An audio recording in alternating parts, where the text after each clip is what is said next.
Look at all that money, yeah, the money that they spent. Take another look and take some time for hemp. Don't cut trees for paper, cause it hurts the environment. Stop deforestation, yeah, it's time for hemp. An acre of hemp makes 20 barrels of oil.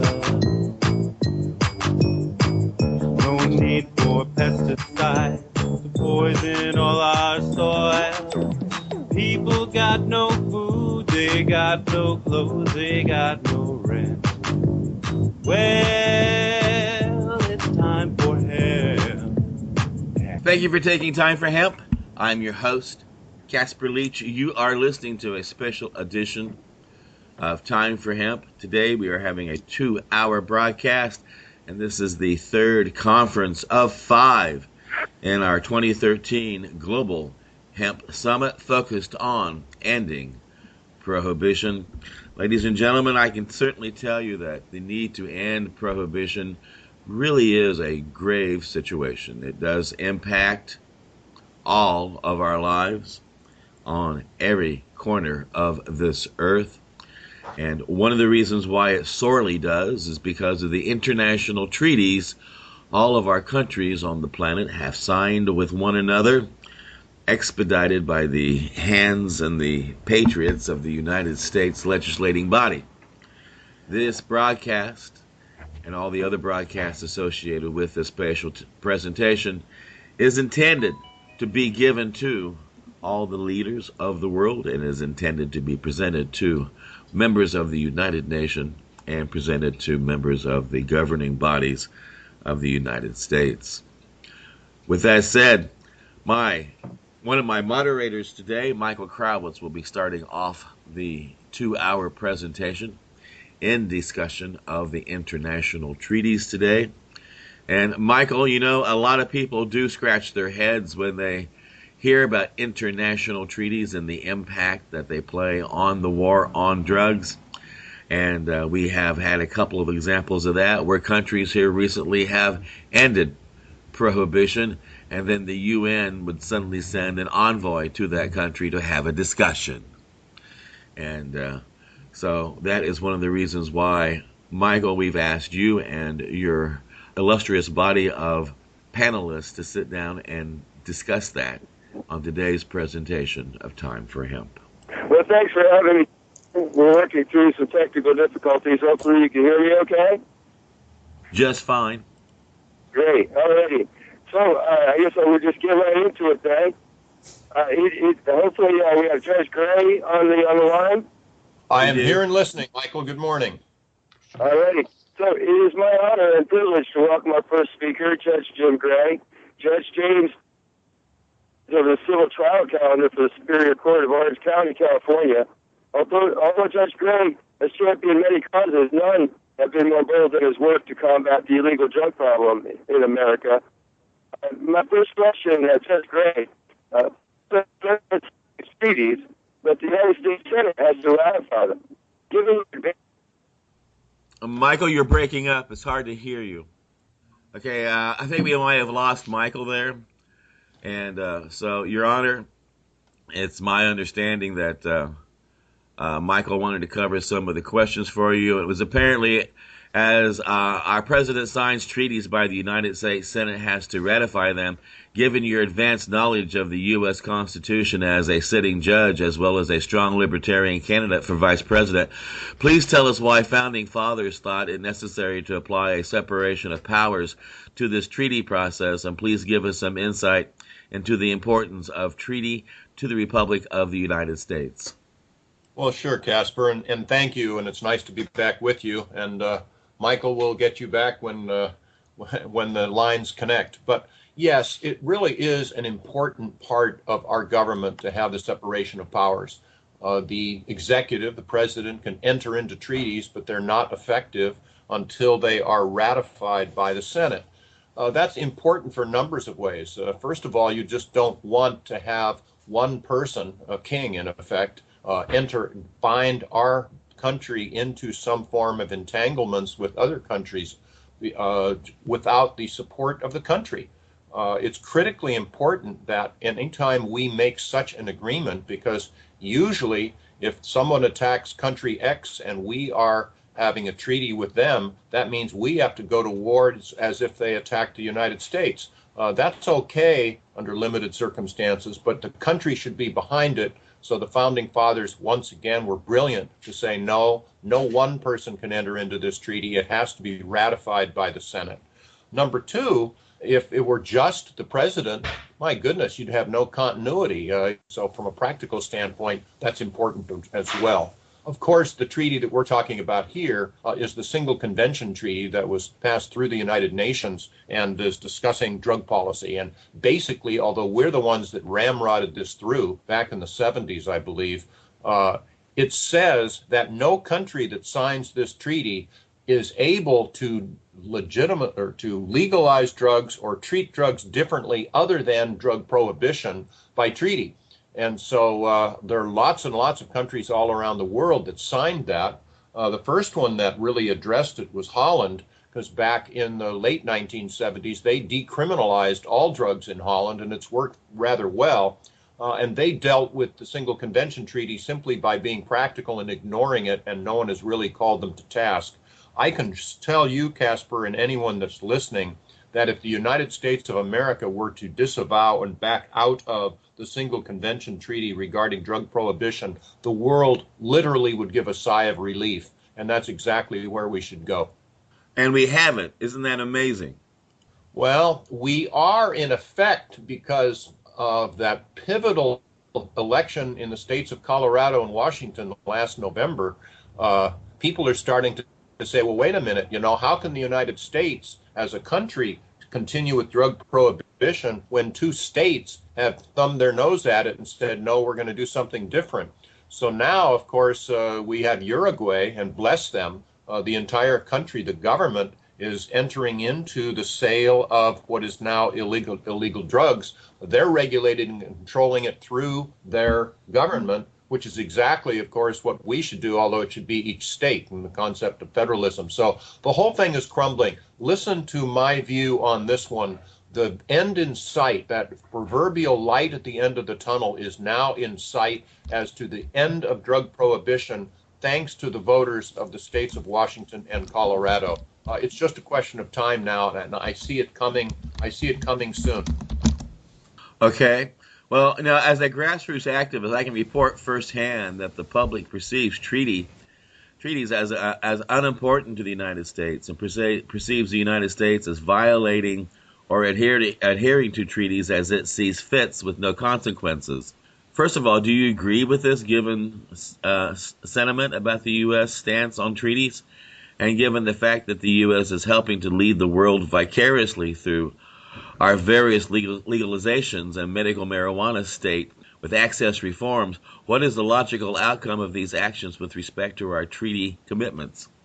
Well, Casper, I think I do agree with most of that statement. We are so strong. We are the only superpower really in the world, and so we kind of do what we want to and look down on our noses at other people that don't, and then persuade them by our money.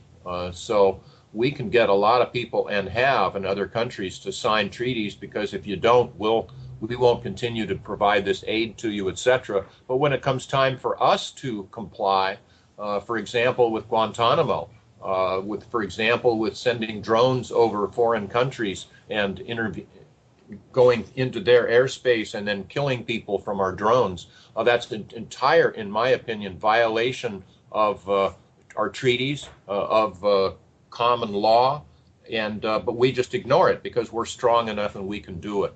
But once again, this whole situation of drug prohibition now is coming down because of medical marijuana. There are like 19 states, I believe, that have passed medical marijuana laws, plus the District of Columbia. The world looks at us and say, wait a minute, that's inconsistent. And of course it is inconsistent, and we ignore it, but the whole thing is coming apart.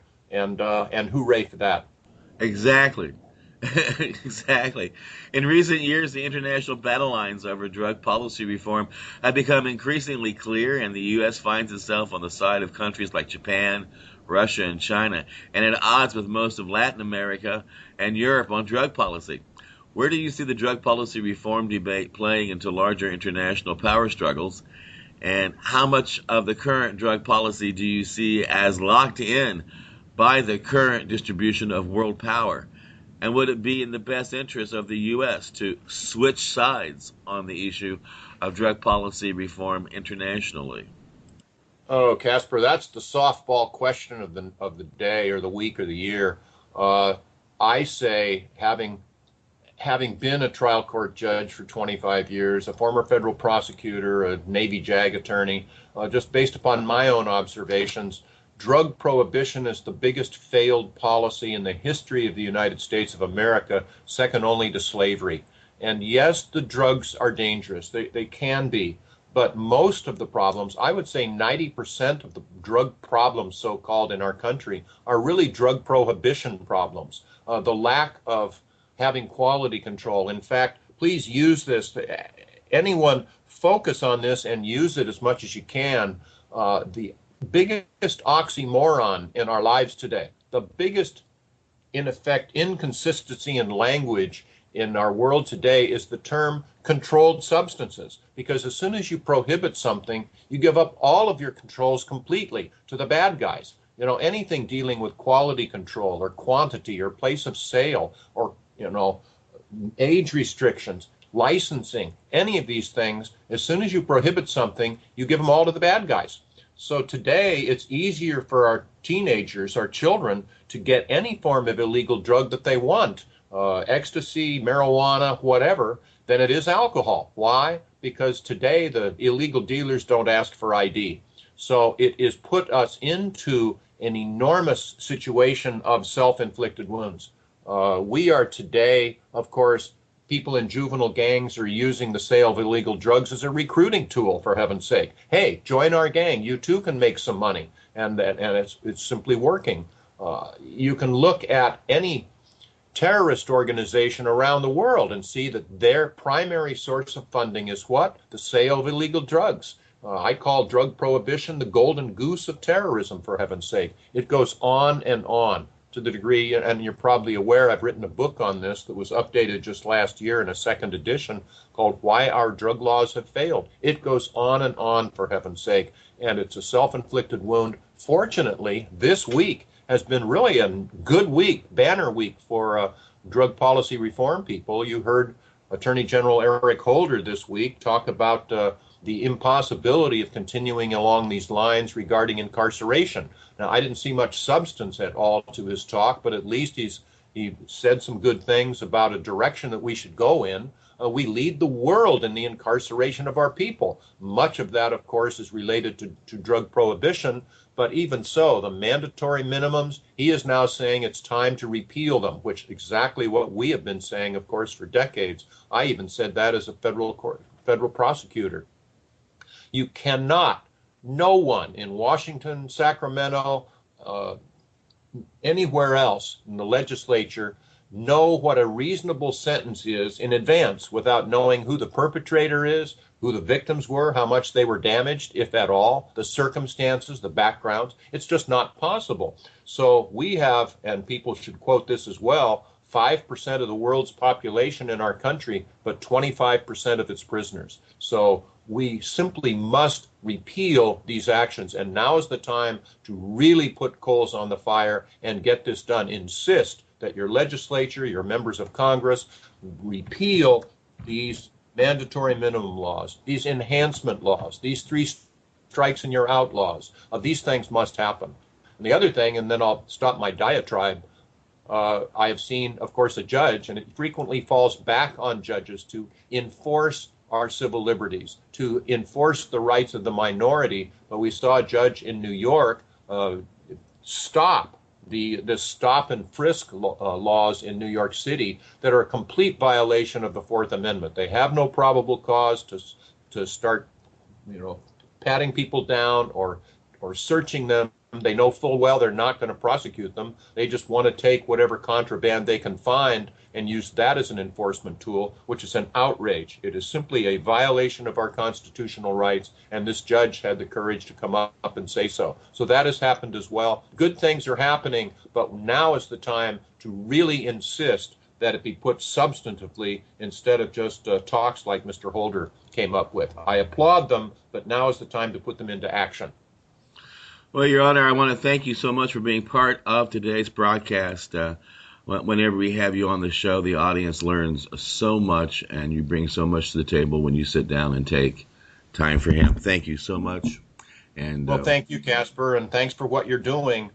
When I sign my books, I almost invariably say it's okay to discuss drug policy. That does not mean that we condone the abuse of drugs. It just means that this is an important thing. We all need to be able to discuss it openly, honestly, fairly, and completely. And programs like this help in that effort. So thanks to you. And Hannah, it's nice to have you on the other line.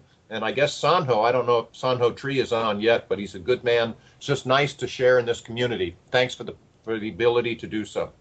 On the program coming up as our next panelist from the International History at London School of Economics, I'd like to introduce John Collins. John, I was wondering if you could please take us through the basic history of the drug control treaties since the first one over 100 years ago. And if you could, please emphasize what countries were the driving force for each treaty to be passed and what the main problems were they were addressing with that treaty. Okay, well, hi everyone. Thanks for having me. It's really great to be with you. Well, I guess I'll start, and I'd just like to echo a lot of what Judge Gray has said. Like, this is very clearly one of the great public policy disasters of the last century, and it's a very complicated issue. But I'm going to try then distill it down into something that's kind of understandable. I think I have about 5 minutes to try to address this question. But if at any point you want to jump in and ask questions, please do. So basically, international drug control efforts, they began in about 1909, and the goal was basically we want to eradicate what they said abuse of certain drugs. And the idea behind it was if we can control the supply of drugs, we can eradicate the abuse of them. And this is where this kind of prohibitionist mindset came from. So what we see emerge at the international level then can be understood in these terms. In other words, think of it as an international commodity that needs to be regulated, that needs to be controlled. And the commodity in this case is opium, and then to a lesser extent, cocaine and marijuana. And then increasingly as the century goes on, cocaine and marijuana take an increasing role.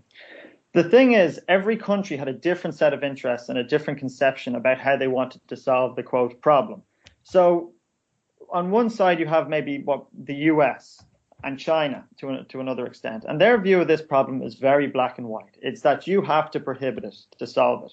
There is only one legitimate use of things like opiates and cocaine and all these other drugs is medical scientific use. And that's medical scientific use that we, in a Western setting, a doctor in a white coat would understand as being legitimate. Now, on the other side, you have countries like Britain and Germany, and they had a far more complex understanding of the drugs issue. And part of this was born by the fact that they had to interact with it on a greater level. Britain had all these colonies where opium use or other types of drug use was tied up within the socioeconomic fabric of the colonies. Yeah. Germany had a growing pharmaceutical sector around the turn of the century. They did not want to see this regulated. They did not want to see this international regulations kind of pushing them out of this field. So it was a highly contentious issue.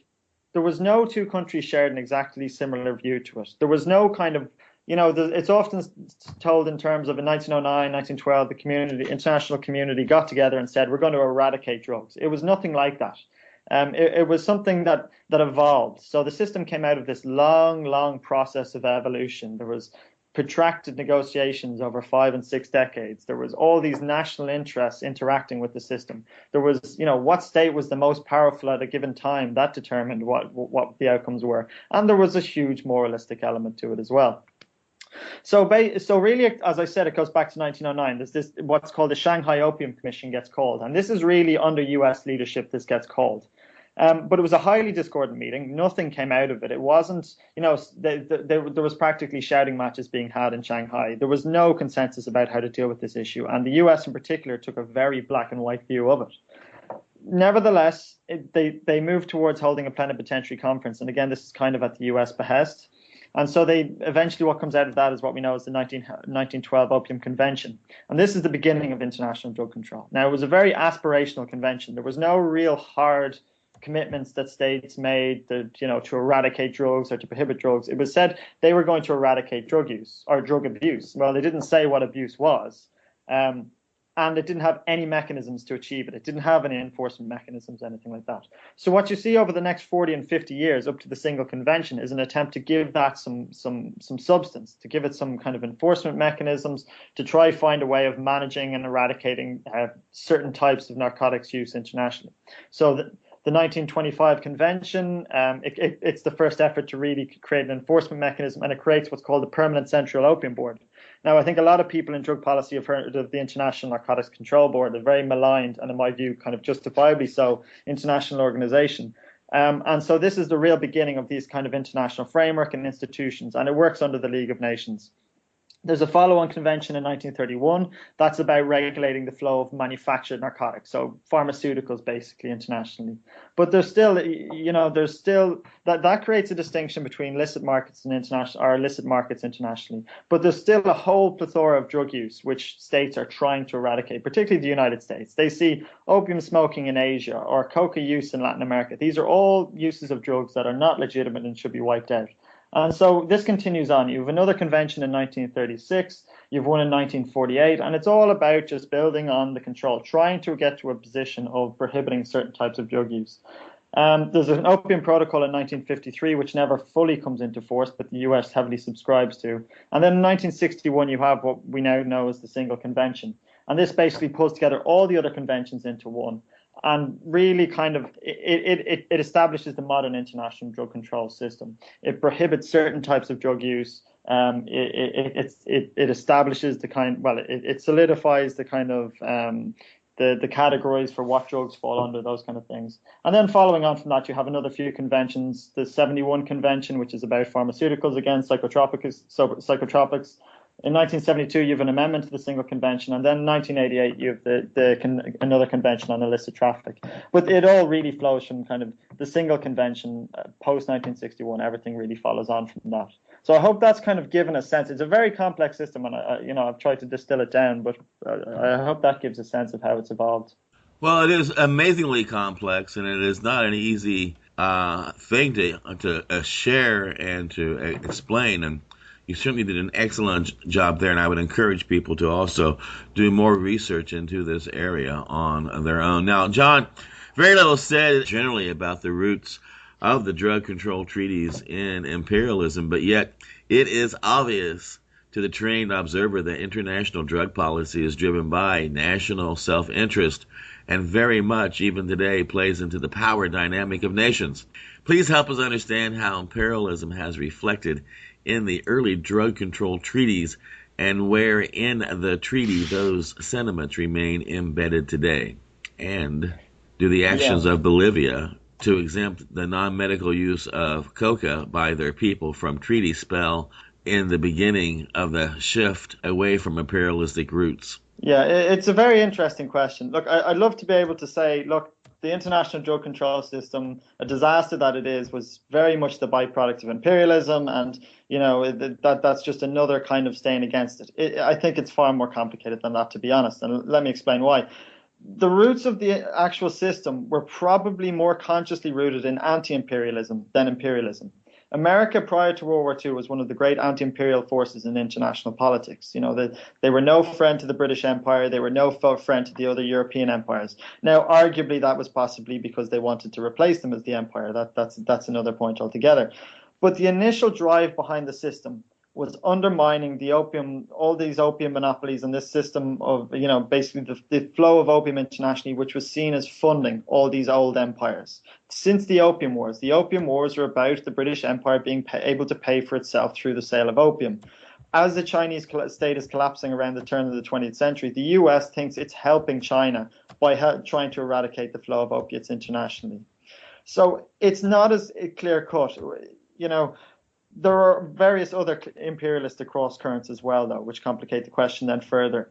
if the US, when it really got interested in narcotics control, it was just after it had taken over the Philippine Islands. Well, the Philippine Islands had an opium monopoly, and the US were wondering what to do with it. Well, the common view in the US was we completely eradicate it. We have to prohibit it because that's the viewpoint we take. We're anti-opium. But this is an example of the US being an imperial power. Taking over the Philippines was the first example of the US moving onto the international stage as an imperial power. So I'm sorry to not give a clear answer on this, but I just don't think it's as simple as that. Since World War II, and as the US has been able to become a much more a major force in international politics, I think it has become a more imperialistic thing. It has become a projection of US power. The US is intervening in Asia and intervening in Latin America on narcotics matters, and probably there is an overlap between the US's power interests. Otherwise, it wouldn't be doing it.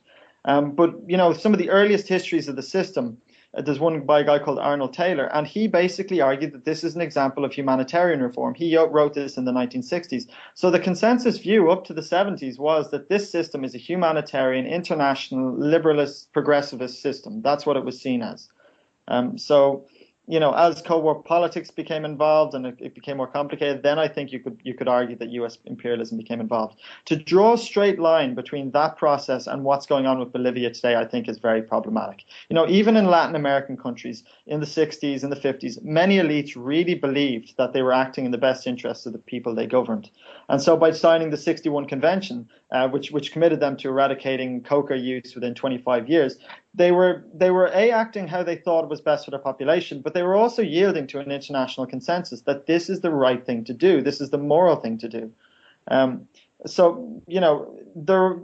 That said, there is, and I think Heather can speak to this, there is then a lot of racism that permeates that. If you look at a lot of the UN reports that come out around the 50s and 60s, there's a lot of kind of implicit racism that, it kind of paints coca and by extension coca users as backwards and somewhat the same with marijuana. But I think, frankly, reading Bolivia's actions today, it's more an acknowledgement that the 61 Convention is unworkable rather than a clear manifestation of anti-imperialism. Well, many activists, myself included, have read with great interest the preamble to the Single Convention Treaty, where it talks about drugs being indispensable to relieve pain and suffering, and that the countries signing do so at least in part to make sure that access is provided to these important substances. Yet Human Rights Watch now tells us that these preambles are actually a legal requirement that signatory nations are bound to. You want to tell us how the process worked back in 1962 when USA's Henry Anslinger was working hard to get this treaty signed?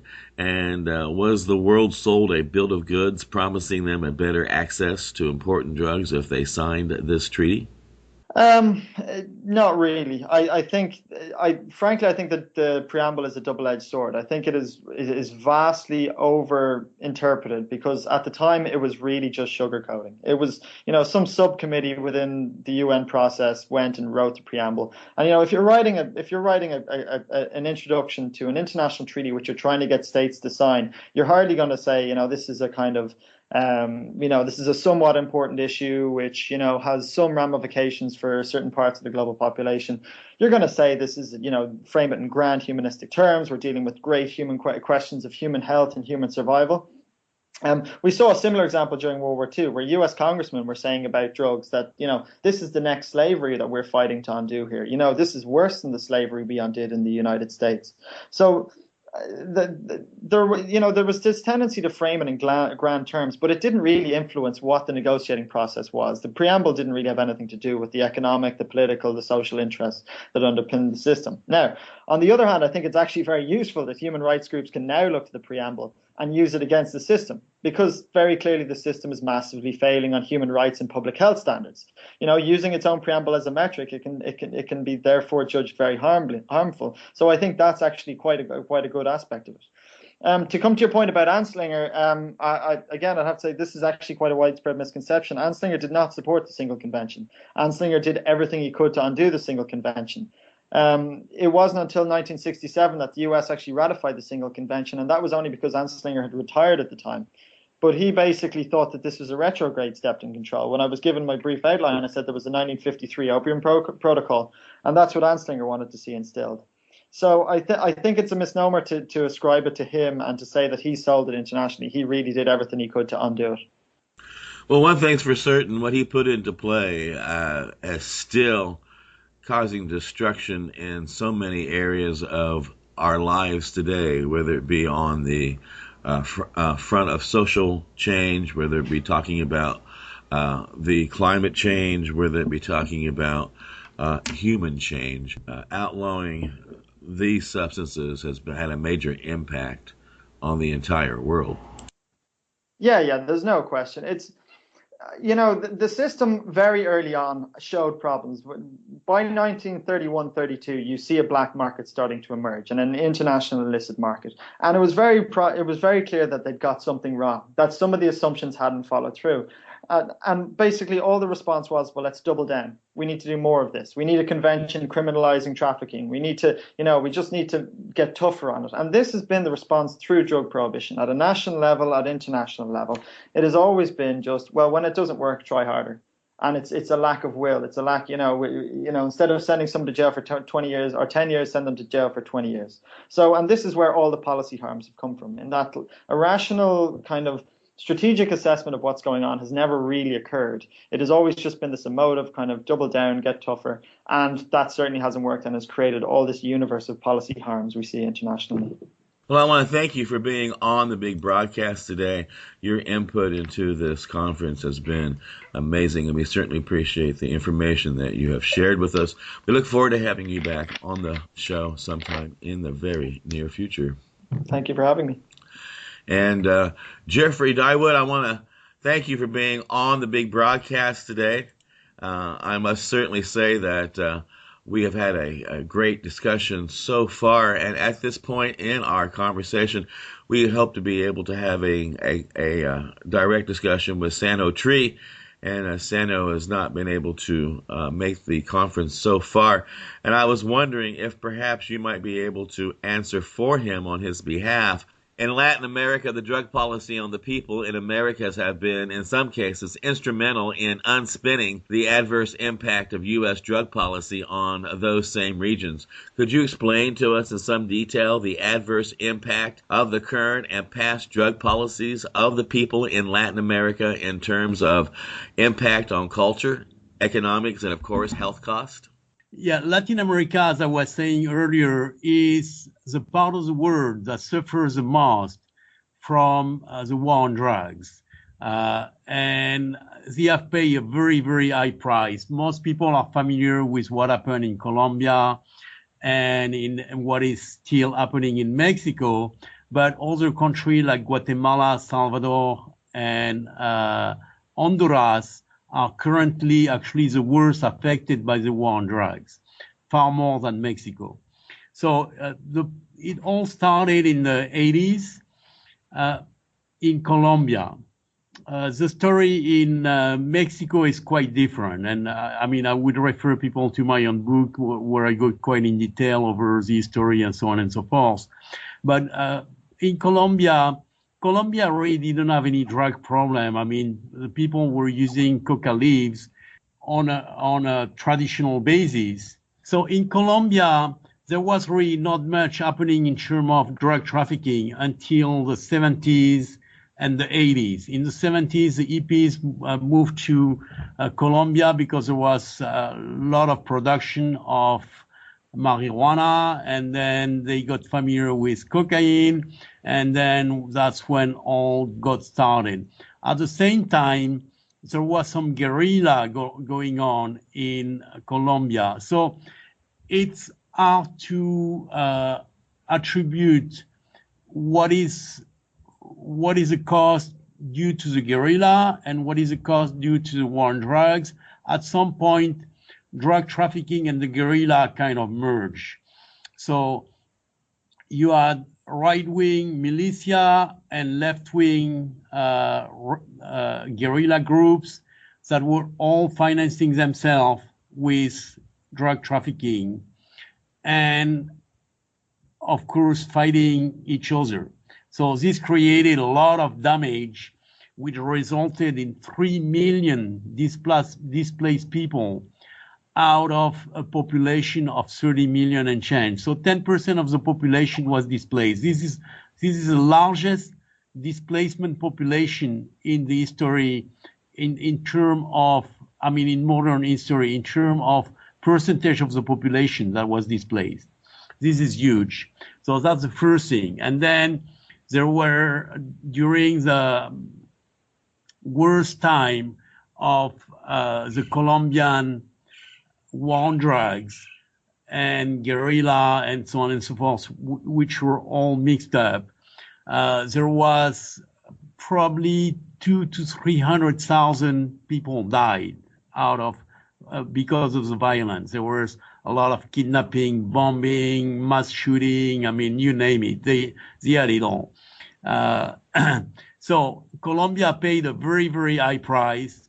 This has gotten much better with a lot of infusion of American money, and also with some governments that were cooperating, because prior government were not necessarily quite cooperating with the U.S. They didn't want to launch an all-out war. A lot of politicians were mixed with the narcos, so there were a lot of corruption going on. But with the militarization of the war on drug in the region, there has been some progress, but it didn't really solve anything because the violence moved somewhere else. So it was just moving. It's like it was just moving things around. There was some improvement in Colombia. Colombia is much better nowadays, but now most of the violence moved to Central America. In Mexico is an all different beast, because while there was very little drug trafficking going on in Colombia until the 70s, in Mexico, drug trafficking started with the Mexican Revolution.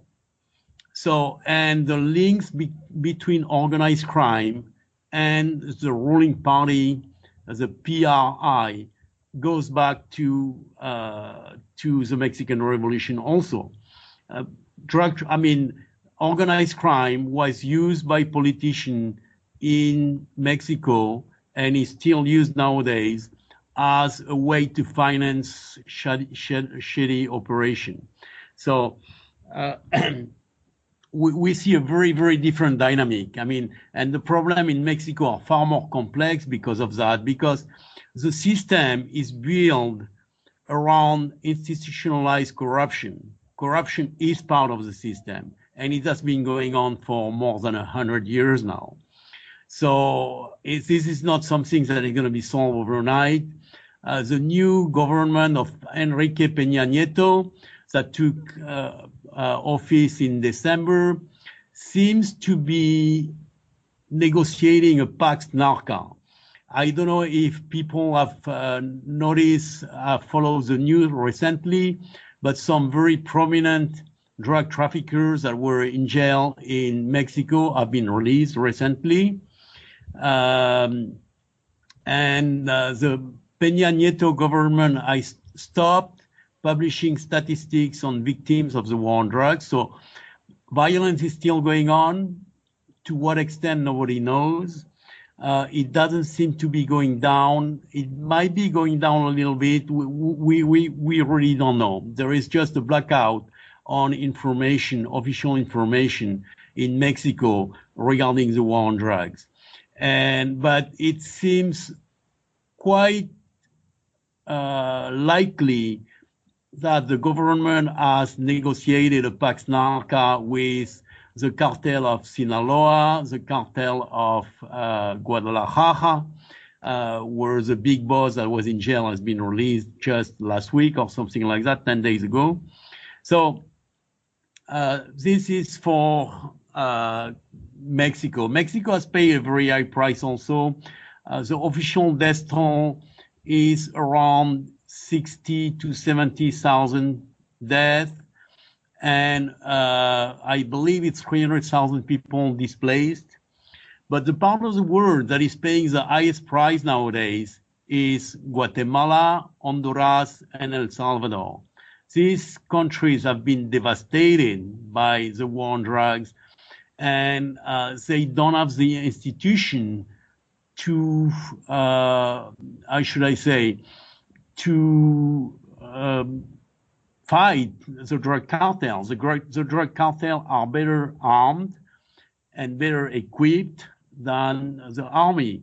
And actually, the drug cartel, I mean the Zetas especially, are known to recruit amongst the elite military drug fighting units, which are called, I remember the name, Los Cabiles. Okay, Los Cabiles, which was a force created with American money, trained with American instructor, and created when the current president was in charge of the army.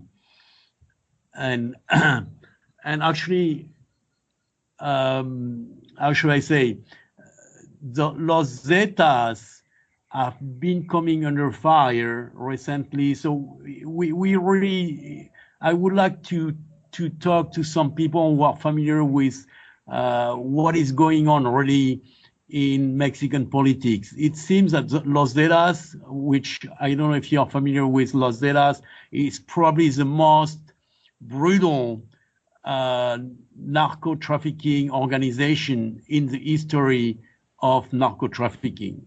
They are like ruthless, and they started as a special unit, again, financed, trained by the U.S., that defected with all of their weapons and everything and their training to the narcos and became this absolutely ruthless and extremely violent and brutal force in the narco war. Okay, so, Jeffrey, Michael Krawitz back on the line. Technical difficulties abound today, but I'm here. Hi, Michael. Here, a third question. This is a great question for you, too. Please take us in some detail to one possible future where drug policy would be a net gain and not a net loss for the people in the Americas. Not only what the legal drug markets would look like, but how problems would be dealt with. But also, well, in my opinion, I mean, the conclusion that I draw from my book is that there is no other solution than legalization. You cannot regulate a market that is illegal. As long as the drug market is illegal, you have violence for control of the market because there is no rule of law. There is just no legal framework to resolve disputes. And you cannot control quality. So these are the main problems. The main issue with making drugs illegal is that you cannot control them, you cannot control the market, and you cannot control the quality. Most of the damage caused by illegal drugs come from the fact that they are illegal. I mean, a close analysis is pretty clear on that. There is most of the damage come from the violence and come from poor quality control. Like 90% of overdose could be avoided by quality control. All of the centers that are involved with harm reduction and that do free distribution of heroin or cocaine or whatever don't have a problem of overdose. It just doesn't happen. I mean, and if it were to happen, they would close them down. So this is a clear example here. There is a model that could be extended. Obviously, nobody is talking about offering cocaine and heroin and amphetamines in Walmart or 7-Eleven. That's not what it is about. It's about having proper control so that we prevent abuse and we try to prevent harmful use. Use itself for any of the drugs, including heroin, is not necessarily an issue. The issue is abuse, and when the product is illegal, the issue is all of the violence that goes around an illegal marketplace. So if we look, we have existing models of legal drugs. We have the tobacco model, we have the alcohol model, and we have the pharmaceutical model.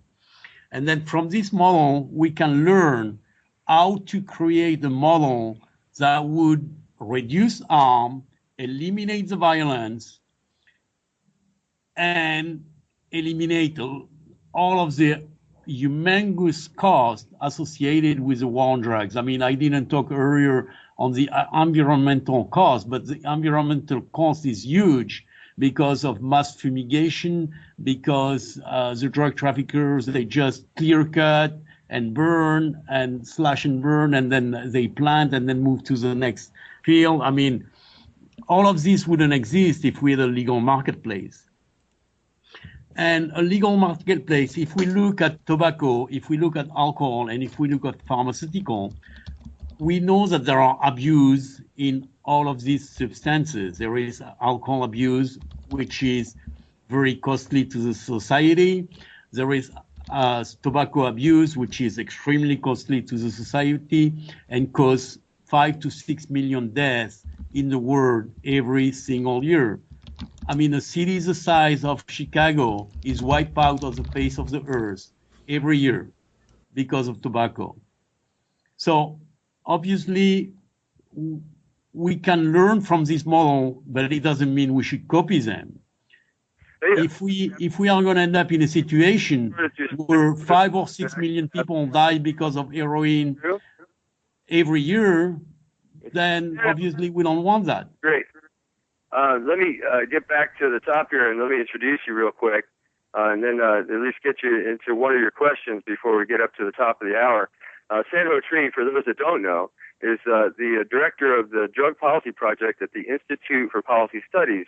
He's a fellow and a director of that project at IPS and working in Washington, D.C., and is really one of our touchstones to what's going on in Latin America. And if you could, please tell us how the policy of the United States and or other international interests, how they made the situation of drug use and the impact of drug trafficking in Latin America.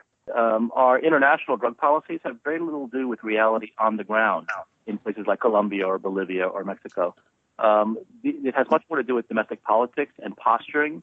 And so the kinds of drivers that cause peasant farmers to grow illicit crops, that draw people into smuggling and into the drug economy, are very far removed from the reality that Congress deals with. And so they operate under a very simplistic kind of sloganeering that works well for re-election, but is quite dangerous when you're trying to make foreign policy. So the argument is, well, we know where the stuff is coming from. It's coming from South America.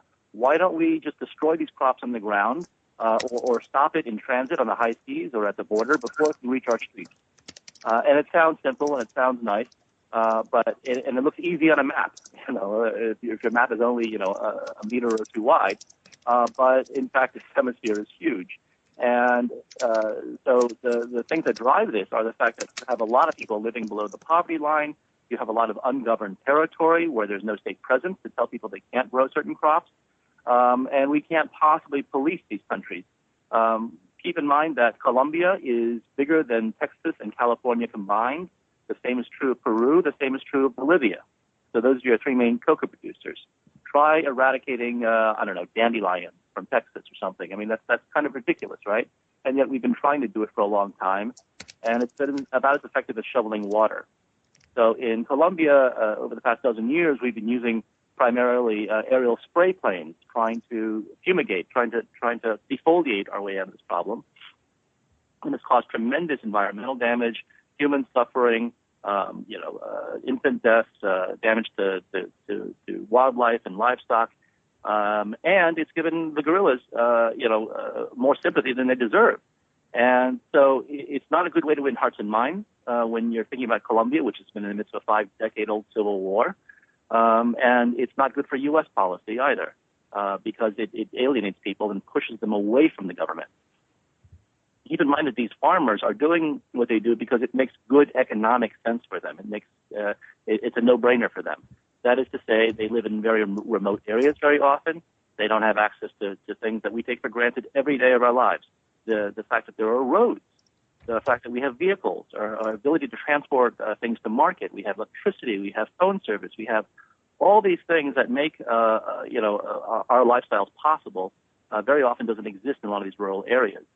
And so it makes economic sense for them to grow crops like coca or poppies or even cannabis because it's easy to transport. And so you don't need a lot of trucks or a lot of extensive road networks to do this. You can convert your coca leaves into coca paste on your farm, very simple chemicals, and transport a kilo of coca paste is a lot easier than transporting hundreds, if not thousands, of pounds of fruits and vegetables. Meanwhile, we attack these farmers, thinking that they're the source of the problem, so we spray them and we punish them. And it puts them into a panic mode because they're living in survival mode, right? And so the question of food security comes to mind for them. How are they going to feed their children next week or next week or next month? And, of course, they panic. And what is the one crop they know how to grow, which is relatively easy to transport, for which there are ready and willing buyers? That, of course, are the illicit crops. So it's a vicious cycle we've been doing over and over again. But there's been good pushback, especially from Bolivia and increasingly Colombia and Guatemala, Uruguay, etc. But the Latin Americans have paid a very high price for this. It's led to twisted economic development. It's caused a lot of displacement, and tremendous amounts of violence. In Mexico, whether it's 60 to 100,000 dead, nobody knows anymore. They stopped counting. And it's one thing to say, well, maybe at the end of this bloody violence, we'll have gotten rid of the cartels and dismantled them once for all. Nobody's saying that. Nobody in their wildest imagination is even hoping for that. That's so far out of the range of possibility at this point. And so the question has to be asked. We killed tens of thousands of people, possibly up to 100,000 people. To what end? For what purpose? Because at the end of the day, there will still be cartels. There will still be supply and demand in the United States. It'll be a slightly different array, a different constellation of actors, but basically the business will continue. So who does this help? So those are some of the costs associated with U.S. policy. Sanho Tree, thank you so much for coming on. Casper, I think, has a little bit of an announcement to make at the top of the hour. This is a special broadcast 2-hour presentation with no interruptions.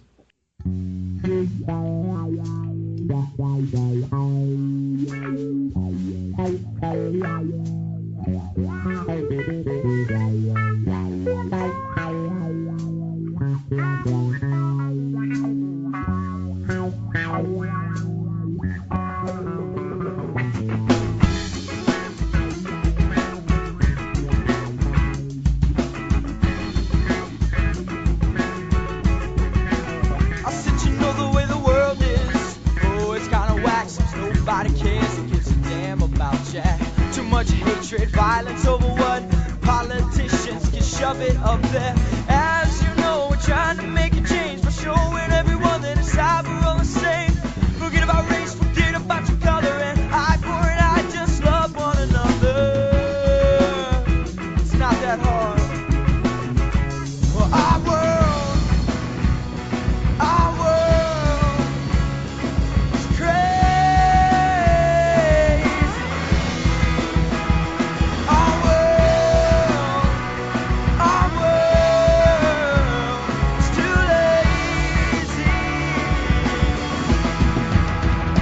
Make a change.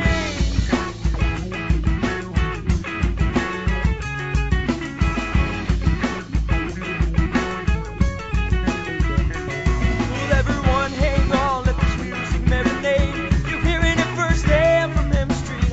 From our hearts, minds, body, and soul. People think they do, but they just don't know. Open up your eyes, take a look around. If you let them, this world will break you down.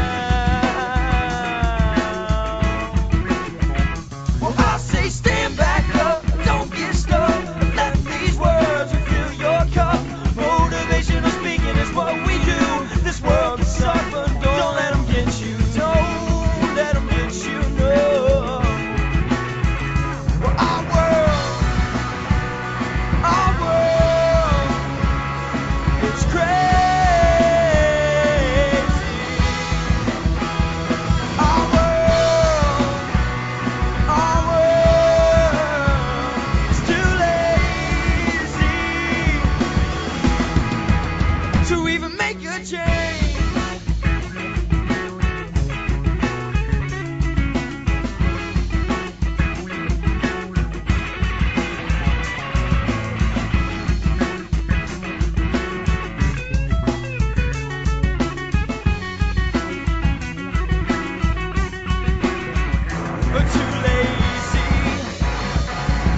Change, too crazy, it drives me insane. We can do it, there ain't nothing to it. There are no limits, no, no, no. You don't abuse it, our world, our world.